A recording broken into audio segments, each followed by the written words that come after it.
Good evening, everybody, and welcome to the podcast called Tell the World.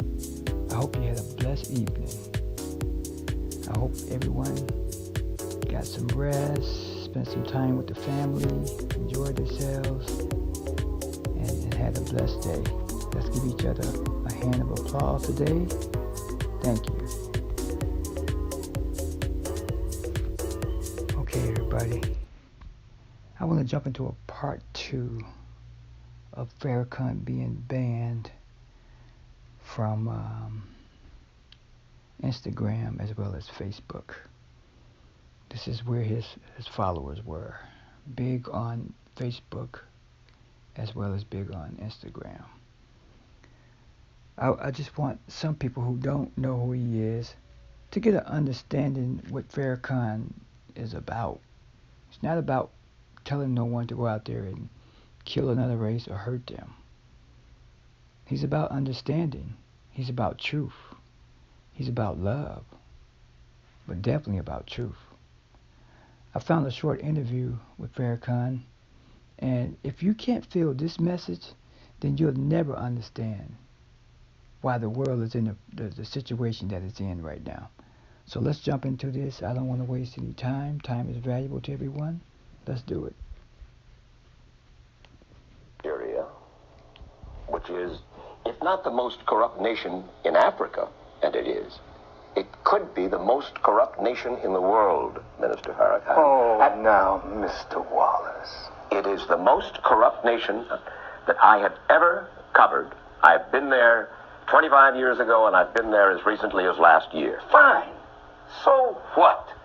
35 years old. That's what that nation is. Now, here's America, 226 years old. You love democracy, but there in Africa, you're trying to force these people into a system of government that you just have accepted.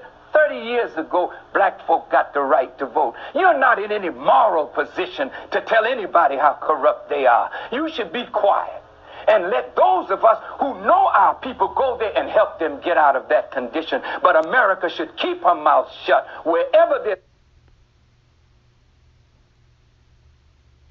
corrupt regime, as much hell as America has raised on the earth. No, I will not allow America or you, Mr. Wallace, to condemn them as the most corrupt nation on earth when you have spilled the blood of human beings. Has Nigeria dropped an atomic bomb and killed people in Hiroshima and Nagasaki? Have they killed off millions of Native Americans? How dare you put yourself in that position as a moral judge? I think you should keep quiet.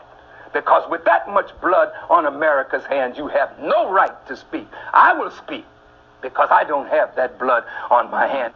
Yes, there's corruption there. Yes, there's mismanagement of resources. Yes, there is abuse. There's abuse in every nation on earth, including this one.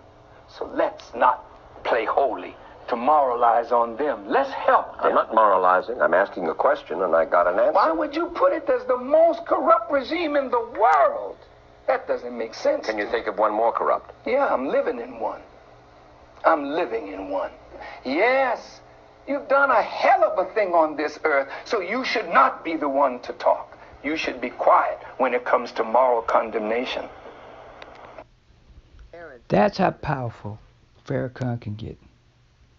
Very intelligent. You can't cut corners. You can't just throw something at Farrakhan without him thinking before you even speak. Because he's already aware of what you're going to say. You know, to understand a person well, you know what they're going to say. You're going to know how they're preparing themselves around you. That's how the world is. Certain parts of the world, let's just say certain people. People are aware of where it's trouble at. People are aware of how people are going to carry on, they're going to act, they're going to behave, and how they're going to plan things around you and cause you to look bad, make you look like you're a threat to other folks. And they're the ones out there that's spreading all of the corruption, all the hate, all the terrorist acts all over the world in many different ways, different forms. Yeah, a lot of countries out here are corrupted, lots of them.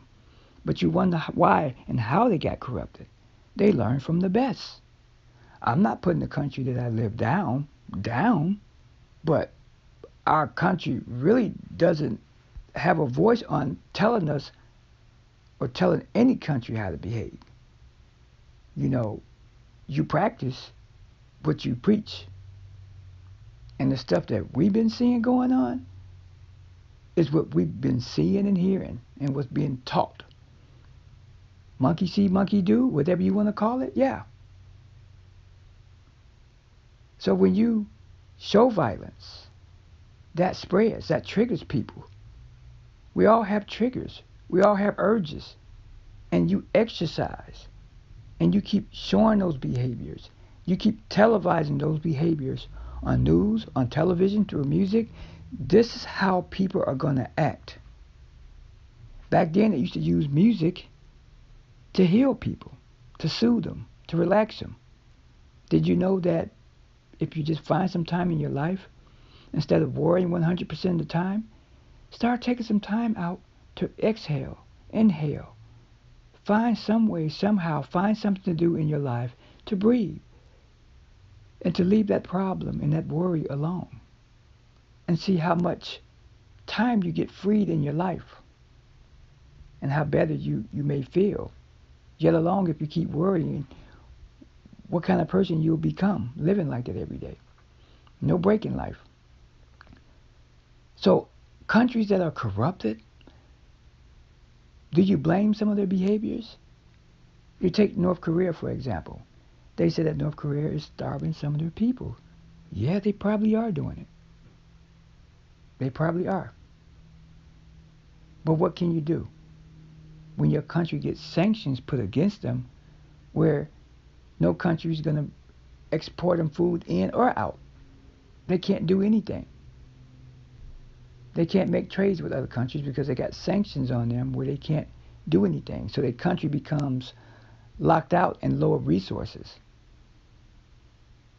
So we have to think about the mind of certain people that's operating North Korea, where they feed the strong and they sacrifice the rest of their people to starve. It's bad, it's wrong all the way. It's just a bad thing to do. But you can tell how this is working. He's taking care of his people that are strong versus the ones that are too weak or too old or too young to help at all to fight. This is what these countries do. They get military. They get soldiers together. They get weapons to protect themselves against other countries that's going to come and throw a democracy in their country that they're not even ready for or something they don't even want. And then you get some people who get brainwashed and they think coming to America will be the best thing for them. It could be the best thing for them because if any country's treating their people wrong, why shouldn't we welcome them over here? I mean, any place would be better. But when you got a country that has done so much to other countries, has caused wars, has killed, dropped bombs on men, women, and children, who's right or who's wrong? Nobody's right. So instead of using weapons, Farrakhan just uses his voice. He didn't say go put a bomb to you and go blow a building up. He uses his voice for reasoning. And nobody wants to hear the good talk. Why should they hear the good talk? Powerful people don't want to hear you talk. Powerful people will use you, make you an offering to keep your people calm down so they won't get out of control. That's what powerful people do in office. I heard a guy was telling me something one day. Some of the stuff I can't even mention the names. But I'm going to just say how the story went. So he had a friend of a friend that worked for the White House. And this person had a position there to patrol and protect. So one day he came past the Oval Office and he heard someone speaking to somebody higher rank, and the statement was made, I just paid money to push my fucking drugs through your country. Why I got to pay more? That's what we're dealing with. That's what we're dealing with. Then you wonder why we see our people out here just mentally just fucked up in the head. You see all this bad crime that just doesn't make sense. Do you dare anybody coming into your neighborhood building anything? They're not going to come. The value is just down because the crime is just too bad. They're not going to build something in a nice neighborhood and then let crime come in there and just mess it up and keep everybody fearful from coming in there. A lot of people got a lot of money invested into some of these big corporations that they don't want to lose money. They want to make money. So they pay a lot of money for protection and keep the area up under control, meaning that you got cops patrolling that area all the time. Now you look in the black community, how many cops are coming through that community? And be damned if it's someone black who's patrolling the area, because hell, they're more fearful for their own personal life because they grew up in the area, so they know the area. Because a black man come into a white community and do some crime without getting caught, or just walking will just get him stopped right away before he even get any idea of thinking about going anywhere nice. So you starve these people from resources, and so where they live at, how the phrase go, you kill where you live, yeah, that becomes their alleyway. That becomes their battleground. And then everybody starts to fend for themselves like dogs and get their own gangs like police, like military, and start protecting themselves against each other. Almost like the TV series called The Walking Dead. Humans are able to communicate and to be able to reason with each other and come together and just work something out. But instead, we're just killing each other. And so you got a man like Farrakhan comes in to keep preaching that same talk. He's been doing it for 60 years. 60 years. Do we just blame one side? Nope. Because there's accountability for blaming each other. There's accountability for blaming our race. Because we're supposed to know better. We know the history. We know our history. We know the game. We know how they do things and how shit is pushed into the neighborhood and how we can become so corrupt just taking money just to do certain things, certain acts in the neighborhood and just keep it the way it is. Because you really have to think about it. How many times does it take to fix a situation? You fix it part ways and then you go back and mess it up again and let it go back again and get more violent, more corrupt, and it just becomes just worse than what it was. Over the years, it gets worse. So the more crime goes on, the more vicious people start to act. Because you got elements being put into some of those violent crimes. You got people doing just crazy stuff that don't make sense. Then innocent people who are trying to work, who are trying to take themselves to school, to college, who's trying to get to a daycare, they get killed. Something violent happened to them. And then they just become a statistic and put on the news, oh, what a shame. Then life goes on. I watched a movie one time, it was called The Ten Commandments. Now, it wasn't the original Ten Commandments. It was a new version. Do I advise you to watch it? Yeah, because you have to understand this one here was like more graphic, the details. So Moses go into the mountains. Moses come back down. He see the people worshiping this gold, this ark, as their God. He grabs his brother. He asks his brother why. He asks his sister why. Why did you let them do this again? Why are you letting them worship a God who doesn't exist, who doesn't care about them, who didn't bring them out of bondage? He's very upset. So he walks off. But he comes back. And he says, brother, God gives you another chance. Are you with me? Sister, are you with me? Yes, brother. So he tells everybody to choose sides. The people who want to roam free should be on that side.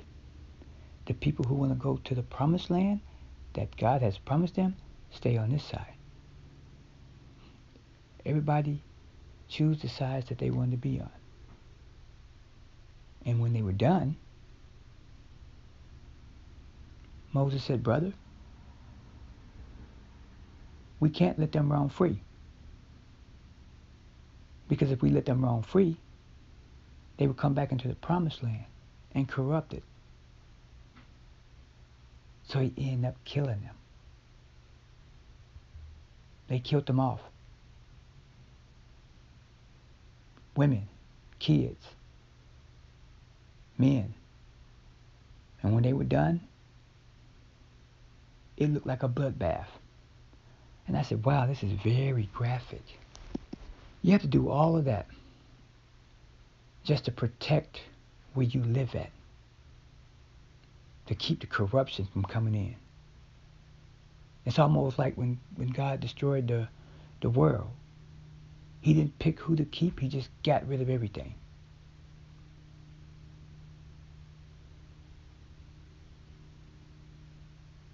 To start over.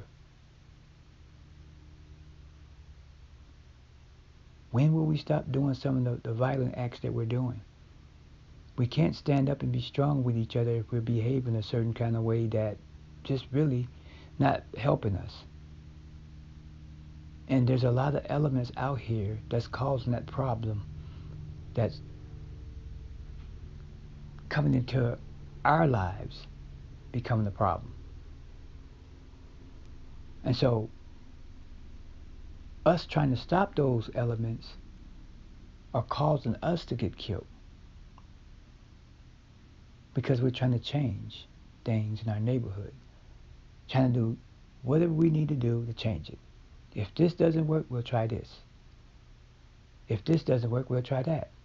And each one of those things, some of the leaders that have tried to make changes for us, they either got popped off, got killed, and they went right back to the same situation and went just the way it was before. And it just got worse. So someone takes a voice from you that was just speaking in a peaceful, strong manner. And you take that voice away, then what do you think was going to happen out here in this world? The same elements come. The situation never changes. How long does it take to fix a situation? It's almost similar like living in a household of just arguments, worries, lack of trust, sins, lust outside the home, and you're trying to straighten it out, and everything you're doing is just not working. Until you have to make a decision, probably in an exodus, to remove yourself out of the situation. Because you'll go out of your way to do everything you can do to save your family, your marriage, even trying to save your child's life and trying to reason with your child to straighten up. And sometimes you get to a point where that doesn't work anymore. You have to either remove them or remove yourself because somebody's going to eventually get hurt. So that's how it is in the community. Everybody's getting hurt. It doesn't just hurt one person, it hurts everybody. Then you got celebrities who's out here. We worship them. We look at them. And we see how their lives are. We look up to them like there's something different from us. They're no different from us. The game has always been the way it is. They pick certain people and let them become a symbol of, if I can do it, you can. That's all it's about. That's all what it's about. If I can do it, you can. Not everybody can go to college. Not everybody can be a doctor. Not everybody can be a lawyer, a fireman, a police officer. Not everybody can join the military. If that was the case, what kind of world would this be if everybody could do all of those things that the world say we should be? There's a lot of people who living right now and who's dead that own student loans and died and still didn't pay them. Unless I die and go to the other side of the world and they meet me over there and tell me I still got to pay my student loan, I'll be like, damn, nothing's changed. We all can't live the dreams of what we see what others have. That's not how life was meant to be. You would think that out of all these thousands and hundreds of years, we go from the 80s to the 90s, fuck it, 70s, 80s, and 90s to 2000, you think things would be a lot better. A lot of people talk about Clinton years and say, oh, that was the best year. They gave you a mouthful. And when the next president came in, he snatched that spoon out your mouth. That's how it works here. Pay attention to the movie called The Truman Show. I believe that's what it was called. How your life seems like it's a movie. You got to get out of that bad mind of thinking, of that illusion. We have given everything to them to do for us. And we got leaders that are dead and gone. We wear them on t-shirts as symbols. I didn't want to keep talking about the Nipsey Hussle situation, but wow, look how he died. Of course we know he sold drugs. He did what he had to do, and as he started to see his way out, he saw his life in a spiritual way of just not leaving the neighborhood, but staying and fixing some of those things that he might contribute to in the neighborhood. Selling drugs, pimping women, doing all kind of heinous things. Does it matter? No. It doesn't matter anymore when you change your life and you do something bigger than your sins. Better than your sins. That's what it's all about. Growing up and doing better and learning from your worst.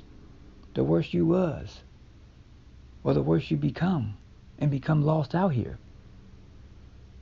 And we get another brother who comes and bang, kill him, take him right out.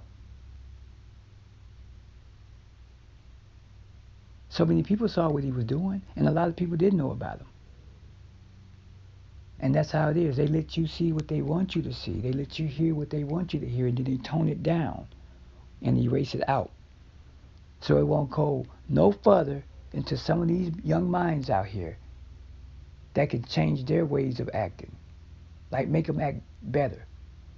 I remember when I was growing up, we had student programs and summer jobs. We had something to do besides not doing nothing.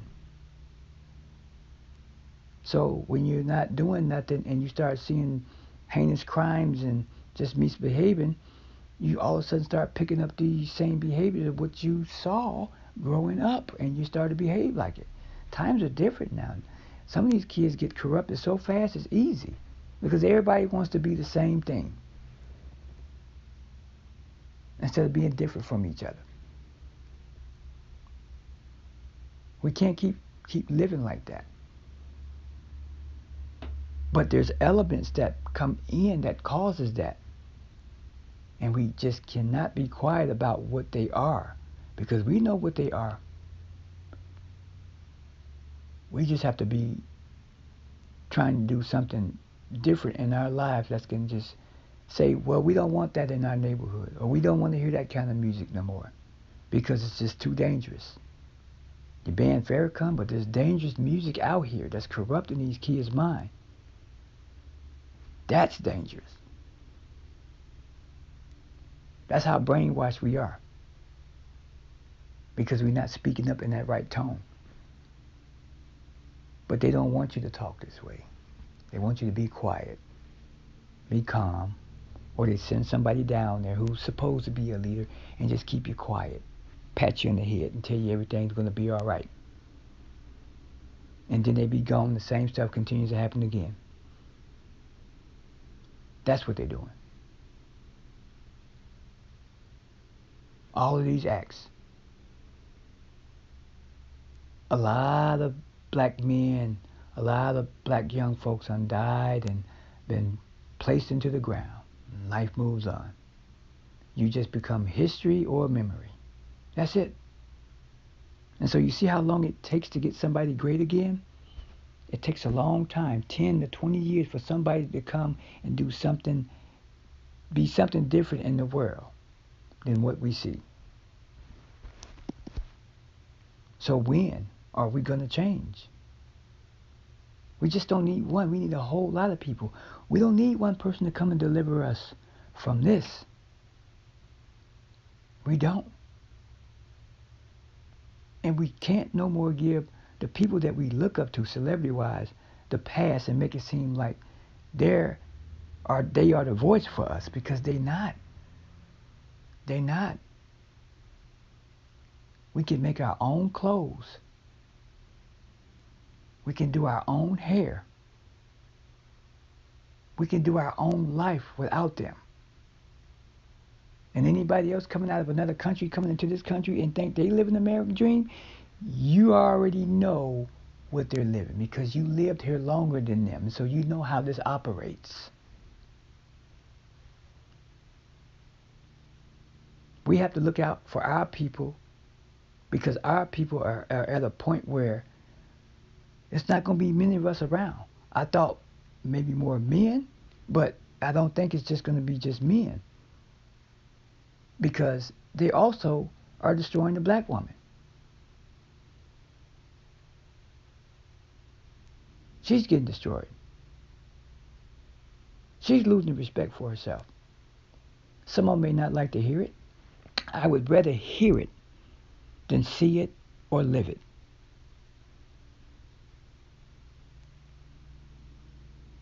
We trust the wrong people with our lives.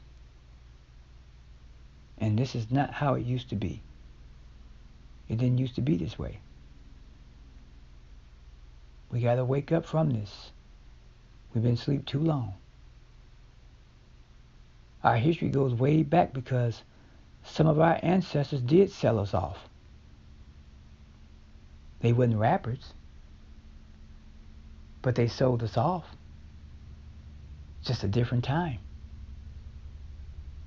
And we're mixed up all over this world in a confused way. We look at each other's skin, and sometimes we don't know if we trust each other, because that's how they got us. There's no way that you're going to go into a white community or a Mexican community and take over. They're not going to let that happen. They're just not going to let that happen. But when you come over here, we behave just like the man that caused this behavior. We acting just like him. We get gangs. We join in with this and that, and we divide each other and ourselves and stuff. And we don't have no reason to unite with each other, because we can't trust each other.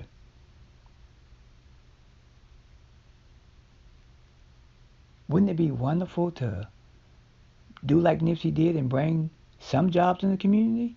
Because some of the jobs that he did bring to the community were mainly to help some of those felons. And I said this before in the last podcast, some of those felons were not able to work or do anything. And some of them would have to move out of the LA County and go somewhere into a Palmdale or a Lancaster, because they didn't want these felons living in an area where they probably would do some crime again, because they figure they don't have a good record to be productive in the community or going to work. So they go back to the same stuff they were doing before and hope that they don't get caught. And we know how that goes. They're watching you every time. They know the area. They know you. They know the places to go. They got snitches. They got all these people. You think they're not watching you. They don't have to watch you. They got somebody else watching you. You're being watched, and we're being watched every day. So until we stop depending on them,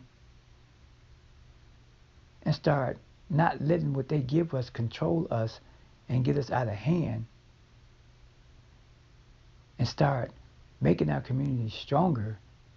And I'm hating to say it, the people in your community, if they don't want to do it right, you can agree or disagree with me, it's either them or you.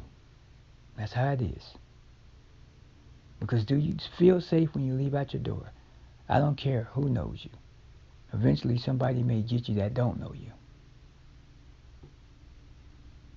We have to remove some of these people out. We really do.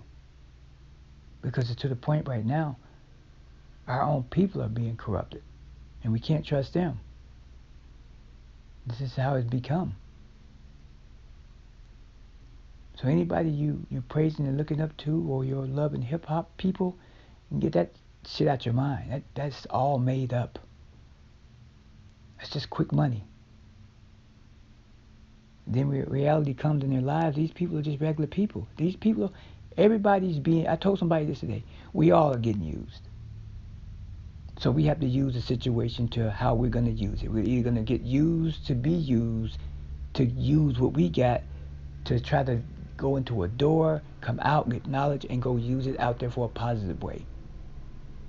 That's how it is.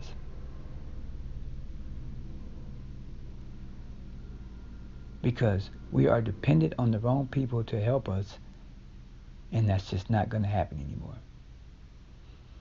They talk about it for a week or two, couple of days, it dies back down, and it goes right back the way it is. It's almost like it's an acting script. They close the scene when it gets quiet, and you tone back down. You see these quick Black Lives Matter protests, and then all of a sudden it quiets down, and it goes somewhere else. So lately, probably no cops has been killing any black men. It's kind of quiet right now. But just give it a little time to go right back the same way, and it's like they activate it back out there for us to behave again, protesting and walking. They know how to activate us. They know how to get our attention. They do this all the time. They send it out, and then they get the response.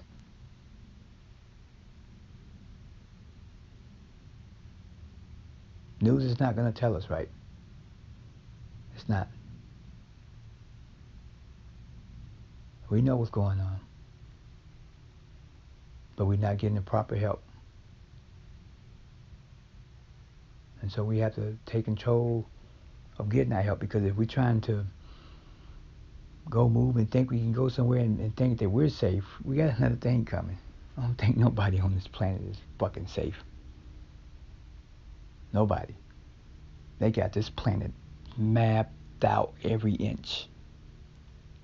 Where you belong and where you don't belong.